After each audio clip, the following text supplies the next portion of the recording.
Oke, selamat malam sahabat-sahabat semua. Saya hari ini dengan Dr. Yodviat Finda atau biasa dipanggil dengan Pak Yodvi. Sudah hadir bersama saya di layar. Pak Yodvi, selamat malam. Selamat malam Pak Am. Apa Ya, kabar Pak? Sehat, salam Pak? sehat. Salam sehat selalu ya.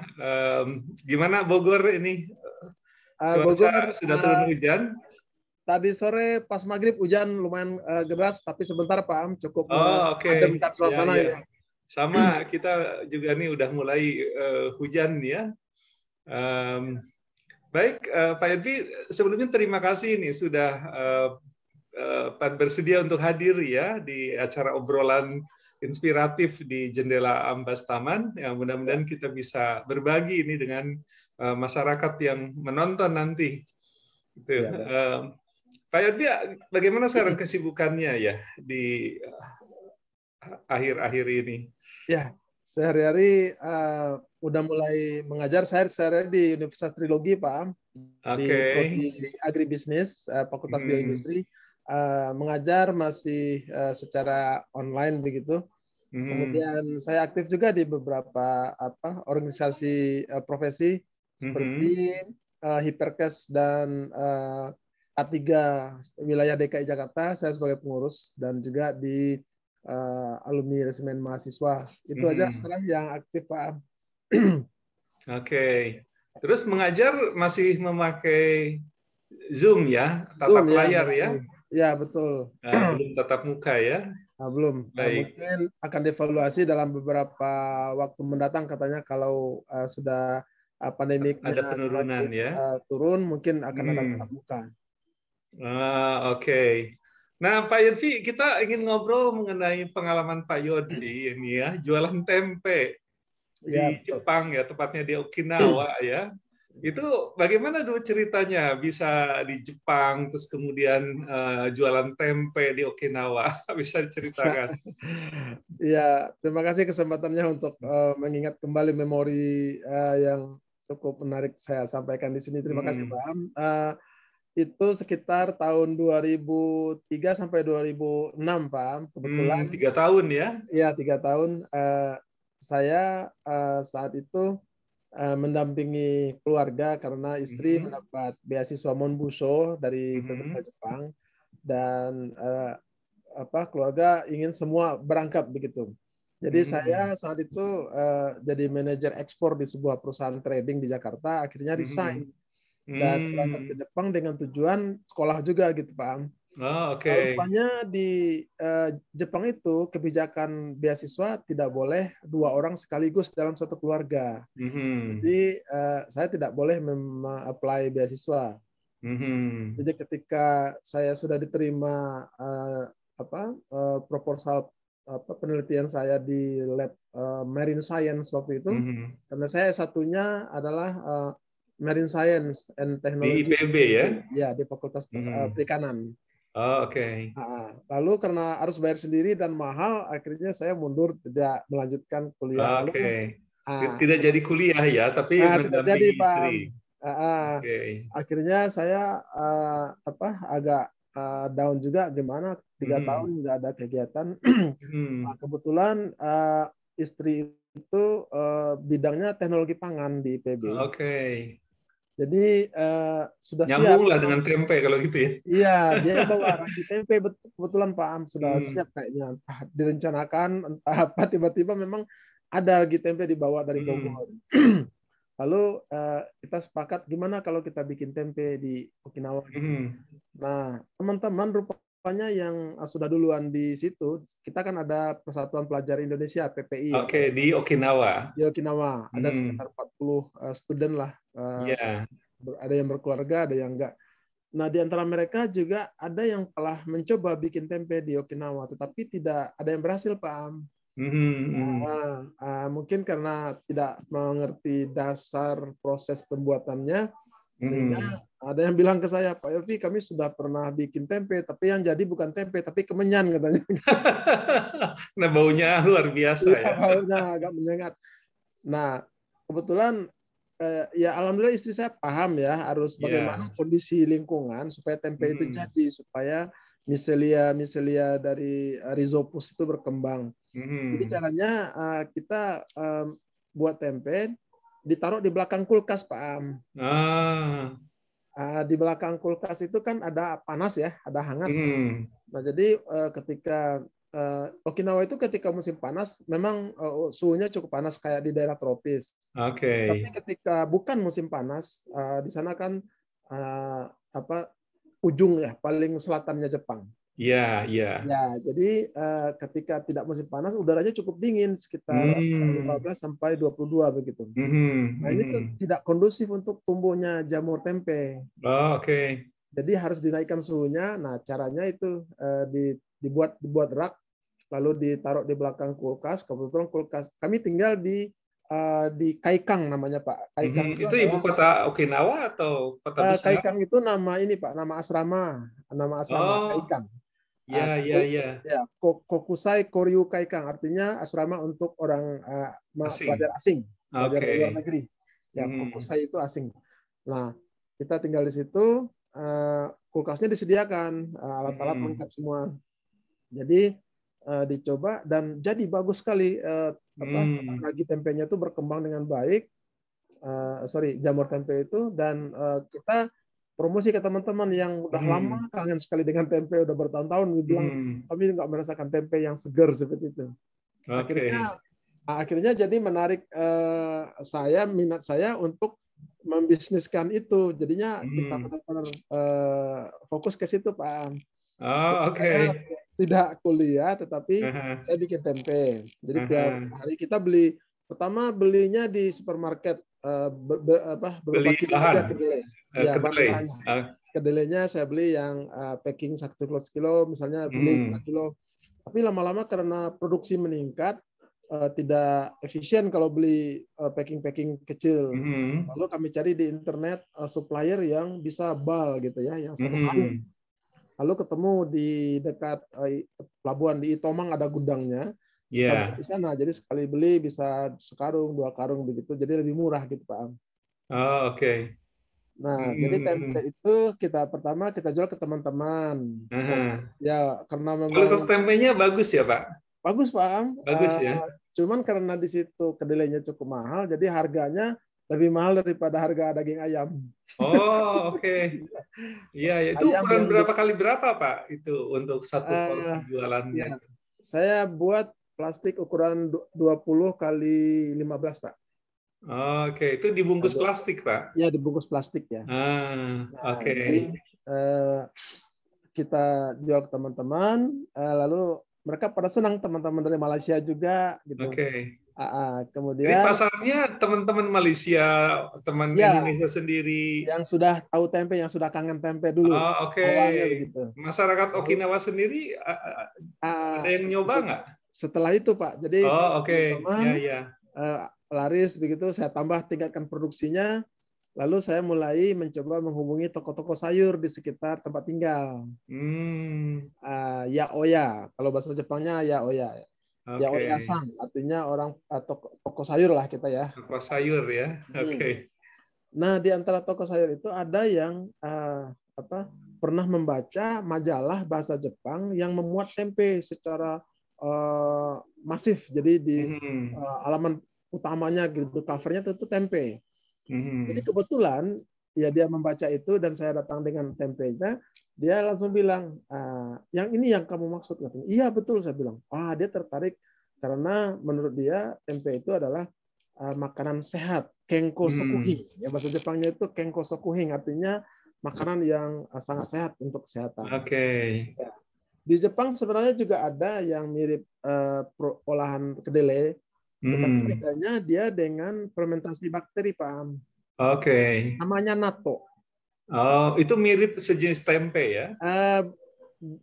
Sama-sama dari kedelai, tetapi beda sekali performance-nya. Kalau tempe difermentasi dengan jamur, Rhizopus ya.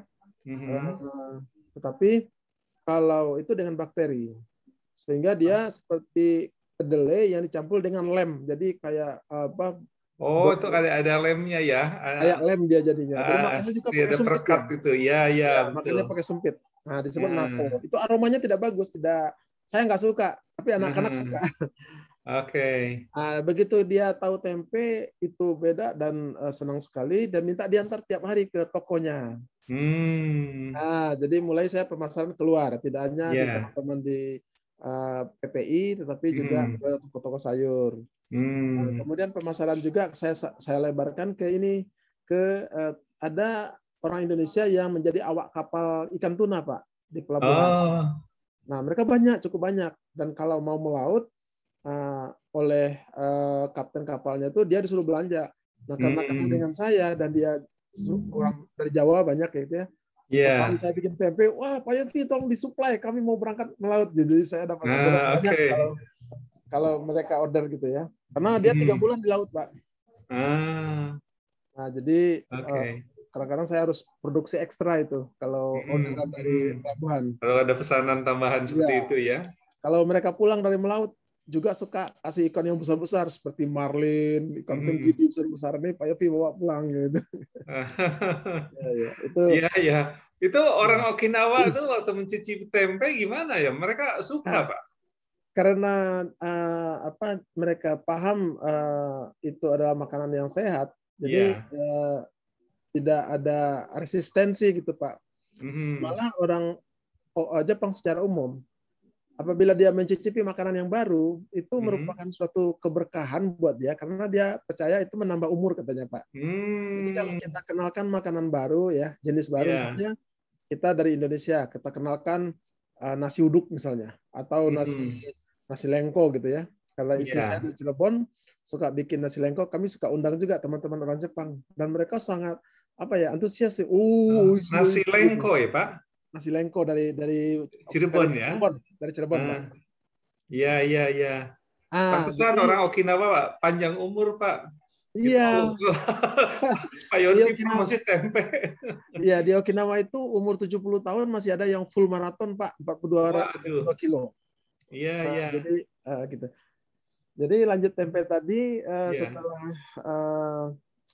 saya banyak kenalan toko-toko sayur. Nah, salah satunya namanya toko Asia Market Asia Market gitu, Pak ya. Iya. Saya bilang namanya Miyagi-san. Saya setelah bikin tempe ini masih banyak waktu. Apakah ada tempat buat kerja gitu ya? Ada kenalan nggak? Lalu karena sudah akrab begitu, Yodo-san. Saya dipanggilnya Yodo, Pak. Yodo ya. Mereka nggak bisa manggil Yonki ya. Kan nama saya Yod ya, 3 kata. Yod. Nah itu Yod itu nggak bisa, harus pakai jadi Yodo. Yodo-san. So deska katanya. Gitu ya, kamu mau cari kerja. Lalu dia hubungin temannya, kebetulan ada teman dia yang pemilik perusahaan cukup besar di Okinawa. Lalu diantar ke sana. Karena diantar oleh orang Jepang temannya, jadi saya langsung diterima gitu, Pak. Dengan jaminan Miyagi-san tadi. Jadi di ingkang itu kayak stempel kecil segede jempol gitu, Pak. Orang Jepang tidak biasa membuat tanda tangan. Mereka menggunakan stempel. Ingkang namanya, ingkang. Ya, stempel kecil. Pribadi juga pakai. Pribadi itu dipatenkan di kantor wali kota, Pak. Tidak boleh ditiru. Jadi cek, kemudian surat-surat penting semuanya pakai ingkang. Jadi ada di kantong dia terus kemanapun dia pergi, Pak. Di kemana-mana dibawa itu kalau dibawa, gitu ya? Kemana-mana dibawa. Jadi kalau misalnya dia ngeluarin cek, di ingkang cek itu langsung cair, bisa cair. Jadi perusahaan tadi namanya Mekmang Limited gitu ya. Dia bergerak di toko, tetapi cabangnya ada 12. Untuk home center gitu, Pak Am. Untuk rumah dari A sampai Z adalah pokoknya di situ. Saya bekerja di situ di bagian penerimaan barang. Nah, jadi malam bikin tempe, siang kerja. Nah, saya jual juga akhirnya di tempat kerja. Kalau saya kenalkan, mereka senang juga pada pesan. Jadi sambil kerja bawa ke kantor gitu, jualan di kantor juga. Nah, salah satu teman kerja saya di bagian saya, namanya Butsuryu. Butsuryu itu bagian gudang gitu ya, bagian penerimaan barang. Ada yang sarjana gitu, Pak. Jadi dia bisa bahasa Inggris. bahasa Inggrisnya lumayan. Jadi saya komunikasi dengan dia, saya jelaskan tempe, lalu dia tertarik. Dia yang mengusulkan untuk jualan di kaki lima di pasar malam ya, pasar Oh malam iya itu iya. di Catan ya. Jadi kalau hari musim panas Natsu, orang-orang banyak outing kalau malam. Karena di rumah kan panas, jadi mereka suka Keluar keluar. ya. Nah, ada pasar di Catan, daerah Catan namanya di Okinawa. Itu tempat orang berjualan kayak pasar malam di kita gitu, Pak Am. Oh, oke. Nah, jadi kami di situ menyewa satu meja, waktu itu berapa ya? Murah 100 yen aja. Satu meja kecil 1 meter kali 1 meter. Lalu kita jualan ya persis seperti orang Padang jualan di Tanah Abang gitu, Pak. Oke. Wah, ini bagian seru nih. Pakai bahasa Jepang gitu. Kita bilang teriak-teriak juga. ya, tempe ikaga desu ka, tempe oishi yo, kenko sokuhin desu yo. Lalu teman saya itu nambahin tuh yang orang Jepang itu namanya Koizumi. Koizumi-san itu dia juga sebaya dengan saya, kayak sama-sama. Dia bilang bahasa Jepangnya obacang tabetara maka mata wakai ku naru yo. Artinya kalau nenek-nenek makan tempe ini menjadi muda gitu, Pak. Jadi dilucu-lucukan. Akhirnya orang berkerubung, Pak. Jadi ngelihat tahu ini apa. Nah, ini persis tukang obat dong. Dikerubutin ya. Persis kita anukan contoh, kita kasih icip-icip gitu. Dan kita buat namanya sashimi tempe. Icip-icip itu udah dimasak, Pak? Sashimi tempe. Jadi di mentah. Tempe mentah kita slice, kita kasih soyu Jepang kayak makan sashimi. Dan itu ternyata tempe itu higienis sekali, Pak. Dia tidak bisa jadi kalau terkontaminasi sedikit saja dengan mikroba yang lain. Jadi sebetulnya ya tempe yang kita beli itu higienis sebenarnya, dimakan langsung pun sehat itu, Pak. Tapi karena kita nggak terbiasa digoreng dulu atau dibuat digoreng umumnya atau dikasih dikukus ya. Kalau sebenarnya itu sudah bisa dimakan. Jadi orang Jepang suka makan ikan mentah, namanya sashimi. Kita buatlah sashimi tempe. Dan itu akhirnya digemari juga di pasar itu. Jadi setiap dia cuma weekend itu, setiap malam minggu kami ke sana pakai mobil. Lalu di satu yang saya ambil pelajaran dari teman saya Koizumi San. Sebelum berangkat dia nanya dulu, Yoro-san, komakai okane, uang kecil untuk kembalian. Jadi kalau kita belanja kan sering, wah maaf nggak ada kembalian, kasih permen. Kalau di Jepang itu nggak boleh sama sekali. Nggak boleh, harus dengan uang karena permen bukan keinginan si pembeli ya. Iya, jadi kalau kita kan suka maksa, ambil aja permen 2 gitu. Kadang-kadang kan kita nggak suka permen, tapi terpaksa ambil. Dan diambil itu juga malah nggak diapa-apain dia. Iya, kan di dalam jual beli kan itu nggak boleh sebenarnya ya. Itu kan juga sekali. Jadi dia bilang, Yoro-san, komakai okane. Jadi harus siapkan dulu banyak uang receh kecil-kecil. Komakai itu uang kecil. Jadi ketika kita mengembalikan itu sudah ada uangnya. Gitu. Ya. Nah, itu yang dengan Koizumi-san saya sampai sekarang masih kontak di Facebook sama dia. Nah, setelah mulai orang Jepang pada suka, banyak yang langganan. Ya, sampai itu berlangsung, saya mau pulang, Pak. Saya mau pulang ke Indonesia. Nah, akhirnya karena saya merasa berhutang budi kepada Miyagi-san yang teman yang membantu di pekerjaan kerja itu, akhirnya saya ajarin anaknya untuk bikin tempe itu. Tapi nampaknya tidak diteruskan. Saya tanya, saya 2017 kan ke Jepang lagi. Saya tanya, ternyata tidak dia teruskan karena dia berubah ke produk lain. Jadi dia jualan yang lain. Itu jadi cerita tempe habis setelah Pak Yodi kembali ke tanah air ya. Setelah saya pulang, Di Okinawa nggak ada. Tapi ada orang Indonesia di Tokyo. Iya. Kalau Okinawa itu kan posisinya kan cukup jauh, Pak. Iya, ya itu di daerah apa ya luar gitu ya, Iya, terpencil ya kalau dari peta Jepang kecil. ya. Ya dari apa? Dari mainland Iya. itu 2 jam naik pesawat, Pak. Ah, Nah, dari Tokyo itu ada orang Indonesia yang bikin pabrik tempe sehingga dia kirim ke Okinawa itu beku. Nah, jadi ada tempe di sana di Okinawa. oke. Itu Ya. dibuat orang Indonesia yang ada di Tokyo ya. Iya, orang Indonesia Ah, saya lupa namanya dan itu juga sudah terkenal. Dia sudah hmm. pabrik, dia levelnya sudah ekspor Oh, malah jadi pengusaha lah di situ pengusaha, ya. udah pengusaha. Jadi dia menikah Hmm. dengan orang Jepang, Pak. Oh, oke. Ya, Dan kalau menekuni saya tempe ya. ya kalau saya menekuni nggak pulang ya mungkin sama bikin pabrik juga mungkin. Ya, Pak Yopi, istri selesai belajar ya ikut sama lah ya Iya, kembali. harus Kalau pulang yang di karena Tokyo itu visanya karena istrinya orang Tokyo ya, jadi kalau dia harus. menikah dengan orang Jepang. Mhm, mhm. Ya, ya, ya. Nah, Pak Hmm. Yudvi, kan ada periode usaha sendiri ya. Ya, Pak. Jadi malam itu membuat gitu ya. Ya, Terus pagi memasarkan, ya. menjual. Jadi tempe itu jadinya kalau malam kita rendam dulu, Pak, kedelainya. Ya. Direndam sekitar 4-6 jam. Setelah Mhm. lembut kita rebus. Ya, Setelah, itu kita bicara setelah kedelai ya, ya, setelah direndam. setelah Ya. direbus, Mhm. kemudian kita kupas kulit arinya dengan diremas pakai tangan, Pak. Oh, oke. Kalau di pabrik di Indonesia itu diinjak-injak dalam Diinjek, karung. saya pernah lihat Pak itu. Jadi Ya, ternyata diinjek-injek gitu. diinjak-injak dalam karung gitu Rupanya ya. itu standar ya, begitu ya Ya, di banyak pabrik di ya. Indonesia ya. Nggak masalah karena nanti setelah itu direbus lagi itu, Pak.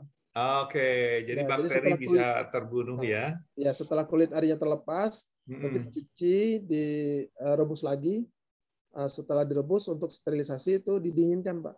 Hmm. Didinginkan sampai suhunya sekitar 60-65 derajat. Mhm.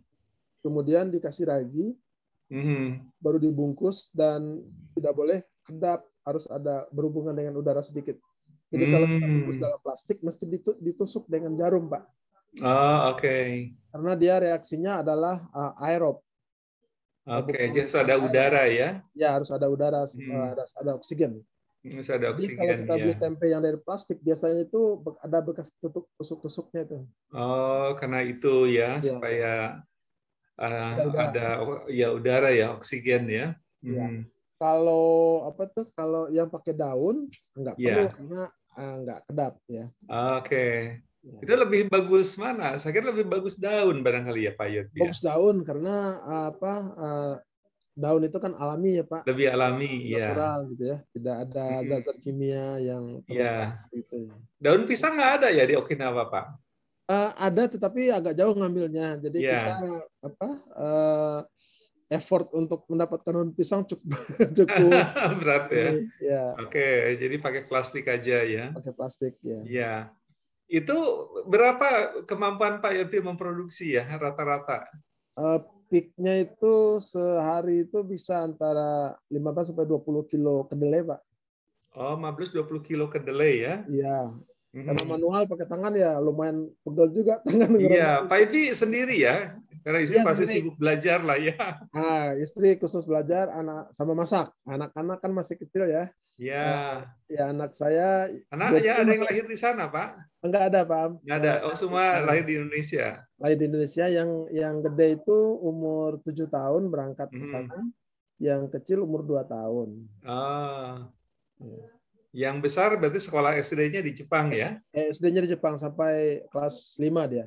Oh, 3, jadi 4, yang kecil 5. dia sempat mencicipi pendidikan Jepang ya? Sekolah Ya, dasar atau apa yang kecil? yang kecil di apa Semacam PAUD TK? ya, PAUD ya mungkin. Oh, PAUD gitu PAUD ya? sampai TK setahun ya. Hmm. Kalau di sana anak-anak itu sampai umur sampai SMA ya itu dikasih uang susu, Pak. Uang susu Oh, 10.000 uang yen. tunai? Uang tunai. Ke rekening Oh, orang tuanya. Jadi anak saya itu 2 orang dapat 20.000 yen itu sebulan. 20.000 yen kira-kira berapa banyak tuh? Sekitar berapa ya? 1.000 yen itu 10.000 yen itu kira-kira 1.200.000. Kakak Isan udah beres nggak? Jadi kira-kira 2.500.000 lah Pak. Kalau uang lumayan ya. Lumayan. Per anak per bulan. Per anak per bulan. Ya. Okay. Kemudian kalau di makan siang disediakan oleh sekolah, cuman karena kita beragama Islam, sementara menunya kan banyak yang tidak halal ya. Babi, daging babi itu ini ya banyak sekali ya. Untuk makan siang kita bawa dari rumah, Pak. Oke. Jadi uang saku itu dipakai untuk belanja itu makanan yang bergizi susu gitu ya. Padahal waktu makan siang itu ada susu kotak juga itu sekitar 200 mili. Dikasih itu. Dikasih. Jadi nasi. Nah, bagusnya anak-anak sekolah di sana itu untuk penyajian itu mereka piket Pak gantian. Jadi masaknya memang disediakan, tapi untuk penyajikan ke teman-teman yang lain itu mereka berpakaian seperti chef gitu ya. Jas lab, pakai topi. Jadi digilir. Kalau yang bertugas hari itu dia jadi mereka dibiasakan melayani ya. Betul. Bekerja untuk orang lain. Ya, betul. Melayani orang lain itu diajar dari kecil. Menarik ya.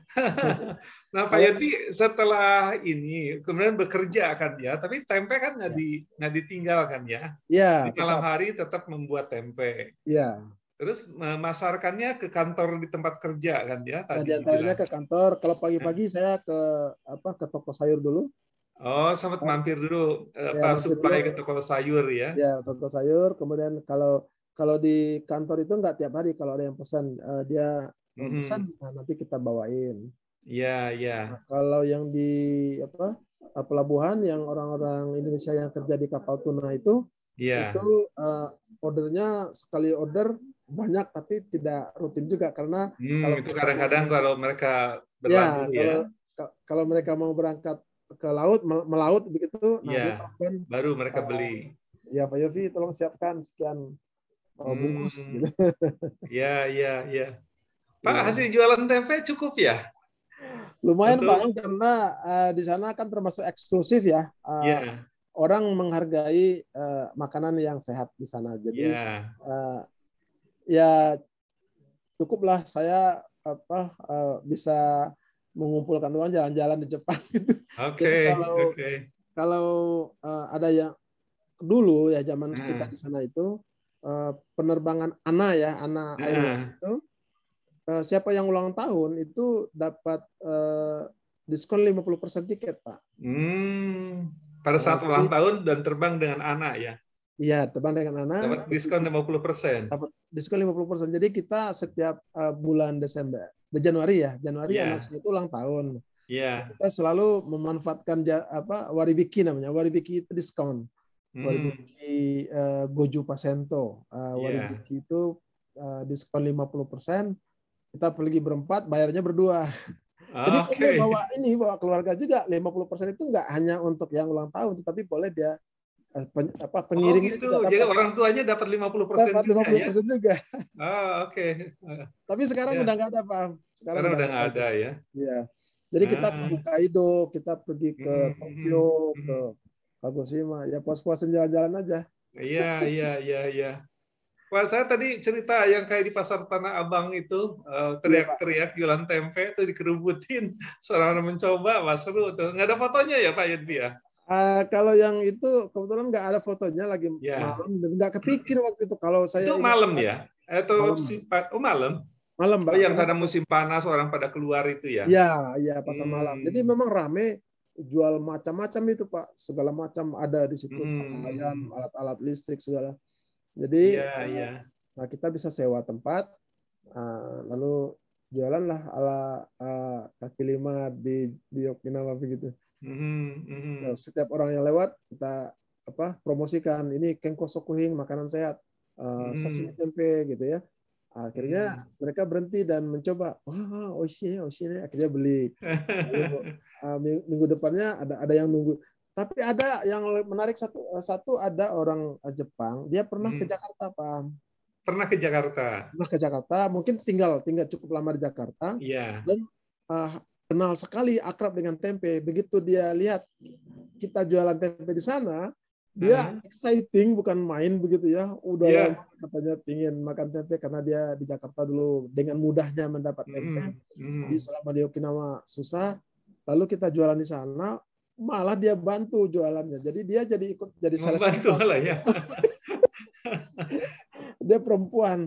Oh, dia teriak-teriak pakai bahasa Jepang juga. Akhirnya jadi ya lucu aja dia ikut membantu menjualkan. Iya, seru. Pak Yonvi, Okinawa itu sebesar apa ya? Dia tuh Pak, dari Jakarta sampai ke Karawang Pak. Dia kurus, pulaunya tuh kurus. Dari utara ke selatan ya. Mungkin nanti dilihat di Google Maps bisa. Dia lebih dekat ke Taiwan Pak Am. Dekat ke Taiwan, ya, betul. Jadi memang agak terisolasi dari mainland ya. Iya, tetapi pertahanan Jepang terakhir angkatan lautnya ada di Okinawa, Pak. Ya, itu yang kemudian ditaklukkan oleh Amerika Serikat ya. Itu memang luar biasa pertempuran di namanya di Itomang. Iya, itu waktu Jenderal MacArthur mendarat ya di situ ya. MacArthur kan di Filipina ya. Tapi yang di situ komandan angkatan laut Jepang itu harakirinya di situ. Jadi udah jelas kalah, dia harakiri dalam gua di situ. Dan ada monumennya di situ, Pak. Berapa ratus ribu si komandan yang harakiri itu ya. Penduduknya berapa banyak ya Pak Yodi sekarang? Maaf. Kenapa, Pak? Penduduknya berapa banyak ya? Okinawa itu adat ya, karena dia kecil. Saya lupa jumlah penduduknya, tetapi yang jelas mereka walaupun pulaunya kecil, mereka sangat efisien dalam mengatur penggunaan lahannya, Pak. Jadi di situ masih ada kebun tebu, masih ada sawah juga masih ada. Jadi rumah di sana umumnya dibangun vertikal ke atas. Gitu, vertikal ya, tinggi-tinggi jadi. Tinggi-tinggi ya. Ada beberapa. Jadi memanfaatkan lahan sempit gitu ya. Jadi mereka masih bisa bertani. Kemudian hasil utamanya memang laut ya dan jasa, karena pariwisatanya di sana cukup dominan. Orang-orang mainland Jepang maupun orang luar negeri dari Cina, dari Taiwan, dari Filipina itu ke sana. Ya. Menarik Pak. Ini lain kali kita ngobrol mengenai pendidikan ya di Okinawa. Nah, ini mungkin PAUD sama TK. Mungkin di kesempatan lain ya Pak Yudbi ya. Boleh Pak. Kita sekarang explore dulu mengenai tempe ya, pengalaman Pak Yudbi di sana gitu ya. Nah, cuma ya untung juga ada orang yang tinggal di Tokyo yang kemudian memproduksi tempe besar-besaran ya. Iya, ada. Bisa dicari tuh di YouTube, ada itu. Oke. Pak Yun waktu kembali 2017 ya ke sana, ada perubahan apa dengan tempe? Itu ada ini nggak melakukan observasi nggak ke supermarket gitu? Ternyata nggak ada ya. Kalau yang bukunya masih ada supply dari Tokyo itu Pak, di supermarket ada yang bukunya. Tapi kalau yang fresh seperti yang kita buat waktu di sana itu udah nggak ada memang. Jadi itu yang ada kiriman dari Tokyo ya? Dari Tokyo. Mereka nggak kangen tuh nanyain Pak Yodi tempe lagi itu. Ada, saya temuin beberapa teman kerja. Saya datang ke perusahaan tempat saya kerja itu, ya ketemu, kita makan-makan, kita nostalgia. Jadi ini ya masih dekat ya sama tetangga teman-teman lama di sana ya ketemu karena perusahaannya kan jelas gitu. Ya, tadinya saya berharap itu yang anaknya teman Pak Yodvi itu melestarikan dan buat tempe. Iya. Saya lihat pilihannya produk lain ya. Iya. Nah, baik Pak Yodvi, ini terima kasih atas bincang-bincangnya ya. Sama-sama Pak. Tempe ini, mudah-mudahan kita bisa lanjut ke pendidikan PAUD nanti di kesempatan lain. Kalau mau dilihatin foto, ada sedikit ini foto Pak. Boleh ada ya, silakan Pak. Bisa saya share ya? Silakan. Oh ya, sebentar saya saya buat Pak Yodvi menjadi host ya. Mungkin untuk memperlihatkan situasi tempat kita jalan-jalan, kemudian betul ada foto-foto kartu pengenal waktu saya kerja di sana. Oh, oke. Nah, itu saya kira akan Iya. menarik tuh. Ya. Silakan Pak Yodwi. Udah ya, Pak. Sudah, Baik. sudah.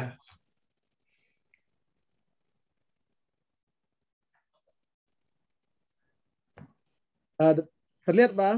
Oh, terlihat jelas. Ini kartu Nah, apa Pak Yodwi ini? ini kartu pengenal waktu saya kerja, Pak. Oh, oke.